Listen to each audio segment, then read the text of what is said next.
There are no right or wrong ways to play your character, but there is a way to lean into what they do best and to get the most out of them, whilst maintaining your freedom to make them your own. Welcome to Optimizing D&D, the Artificer. Artificer, a class built to push the edges of high fantasy and edge into futurism. They are deviously intelligent, crafty, and above all else, the last to give up when faced by a challenge. They will always come up with a solution, even if it's not the most thought out. Odds are it will work, even if it does result in some collateral damage. But enough pontificating, let's get into the meat of this. What can artificers do, and how do we design builds to work best with those skills and abilities?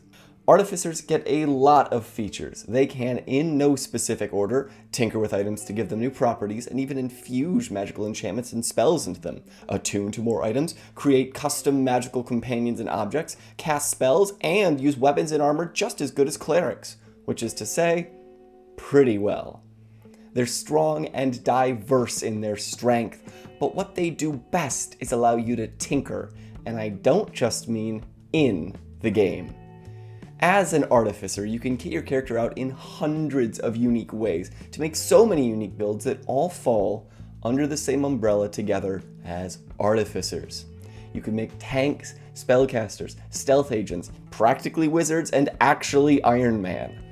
So how do we optimize this? How do we make the best choices for our specific build? We just look at the guarantees and make our choices around what we're already automatically getting. We optimize around the things we are locked into, and we look ahead. That part is key. If you don't know what choices you're going to make down the line, how will you know your current ones are going to synergize with them? You're not. That's how.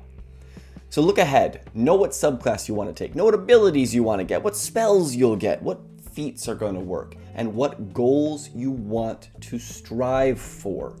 And then one step, one level at a time, get there. I'm not going to tell you which races to take or which abilities to min-max. You should prioritize intelligence and constitution for Artificer and make sure to have dex or strength be at least a little good. Go with a race that has abilities that pair well, or you could just go with whatever. Stout Halfling is a great middle ground. That rerolling ones and resistance to poison is always great. You could go half orc so that when you're dropped to 0, you come back to 1 and you don't need to take an ability here or there from Artificer, but it's not necessary. You just make your character and I'll help you not make any objectively bad decisions. That's this whole show's purpose after all. Also, I'm not going to be explaining every little thing. If you're here, you're past the starting stage. You already know what an artificer is. You're ready to find perfection. So, at level 1, all artificers get magical tinkering and spell casting. Magical tinkering is a static ability. It's just a thing you get that lets you enchant some items. It can't be used to deal damage, but it can make glowing weapons, recorded messages, or draw pretty pictures. Spellcasting, on the other hand, is immensely choice-driven, and there are certainly some wrong choices you could make here. You are a half caster, so at level 1 you get 2 first level slots and actually 2 cantrips as well, which is, until this point, unheard of for half casters. Depending on the kind of artificer you want to make, these cantrips are everything. If you go with a battlesmith or artillerist build, mending is a necessity, as it allows you to repair your firearm and steel defender respectively. And then, if you want to go more melee, booming blade and shocking grasp would be good alternate choices for your second cantrip, and if you're playing a more ranged build, firebolt and frostbite never sound bad. Just make sure you don't take something that will go to waste.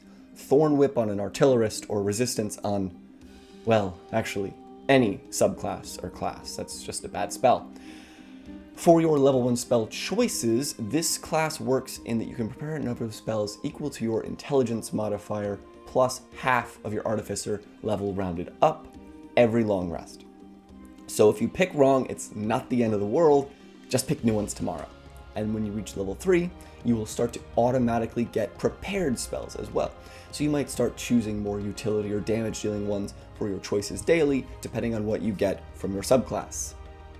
At Artificer level 2, you gain access to infusions. You learn 4 and can have 2 active at a time, exchanging them out at a long rest. Now is another point where choice matters a lot. For instance, if you're going with the Armorer subclass, don't take armor infusions that do the same things that your armor will next level. You can still take enhanced defense or something similar, but leave duplicate abilities aside. Just take what will work best for your character. I'd recommend going with something standard, like enhanced weapon as a default, and then take the best options for them to fill out the rest. If you go with returning weapon or another that grants a +1 bonus, don't take enhanced weapon, yada yada. At level 3, you finally get to pick your subclass. Now you should have picked which one you were going for way before reaching this point, but if you haven't, you might not be as optimized as you could otherwise be. There are no right or wrong choices for subclass, but from this point out, each choice is going to have to be considered even more, as now you have your role, your automatically prepared spells, and your honed in fighting style. You are now an alchemist, artillerist, armorer, or battlesmith, and if you take a bad cantrip or unrelated infusion, that's on you. And unless your DM is cool, you can't go back. At level 3, you also gain the right tool for the job, which just lets you make some tools during a short rest that vanish when you use the ability again. It's good, but it doesn't call for a final decision to be made the moment that you make it. At level 4, you get your first ability score improvement. I'd recommend getting your stats leveled out first, as Artificer is a more spread out class, unlike Wizard or Druid. Here, you will need a couple of stats to be pretty good to be effective. You'll most likely want Intelligence and one of your physical stats, probably Strength, but I've played a Dex Artificer before, to be both high to be effective. If your stats are already good though, take a feat. Crusher, Piercer, or Slasher are good options. Martial Adept, Tough, Heavy Armor Master, Fey or Shadow Touched, Elemental Adept, Gunner, Great Weapon Master. Really whatever is best for your build. Synergy is key. At level 5, you get second level spells and a subclass ability, usually extra attack. No real permanent choices there, so we'll move on. At level 6, you gain 2 more infusions and 1 more active per long rest. So do what I recommended before and take more options that synergize with your build. Grab that homunculus if you notice you can never get into small spaces, or a bag of holding if you haven't already. If you ever find another, those 2 infusions can be used together to make a black hole bomb, so that's always fun. Also at level 6, you gain expertise with all tools that you're proficient in. That's it, you just get them. At level 7, you gain an incredibly useful ability, Flash of Genius. No choices here, but it's really good, so make sure to use it. It allows you to add your intelligence modifier to any ability check or saving throw you, or a creature within 30 feet of you, makes as a reaction.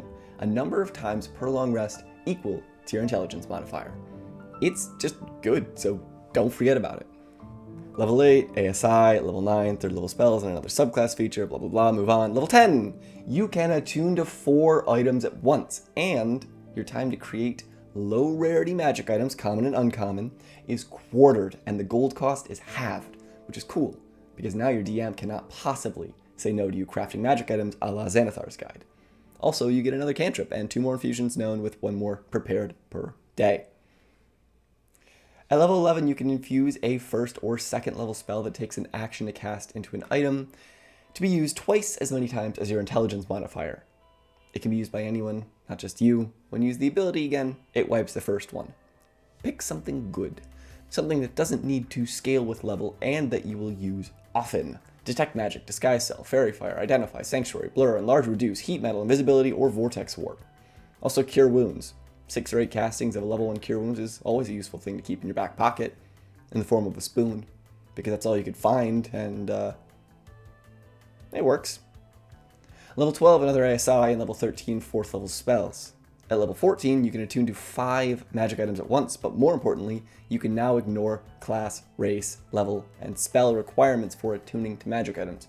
So get an Instrument of the Bard, because it will pair very nicely, actually, as I found. Or Horseshoes of Speed, because that's funny. Also, you get 2 more infusions known and 1 more prepared per day. 16 ASI, 17 5th level spells, 18 6 attunement slots, and 2 more infusions known with 1 more prepared per day, 19 ASI, and 20 Soul of Artifice. You gain a +1 bonus to saving throws per attuned item, and you can use your reaction, drop a currently prepared infusion, and not drop to 0 hit points when you would be knocked unconscious, instead dropping to 1. Just uses your reaction, you can keep dropping them, and you've got 6 slots, so just keep going. So, all in all, you get real, more or less permanent choices at Artificer levels 1, 2, 3, 6, 10, 11, 14, and 18, with ASIs at 4, 8, 12, 16, and 19. And if you make the right calls, you can have a truly optimized character. The best you can be. Thank you all for watching, everyone. I'll see you again next week where I take this advice and build an Artificer using these suggestions. So I hope that goes well. Be sure to go and join our Patreon where you could have gained access to this video a few days in advance, as well as get access to our Discord server, a monthly homebrew pack, and if you're feeling so inclined, play in a monthly one-shot DM'd by me. Also, Twitch, Twitter, and Instagram. We're everywhere. You can't escape us. We're in your walls. We're coming for your dice, your pets, your children. We hunger. Have a good weekend, everyone. Bye.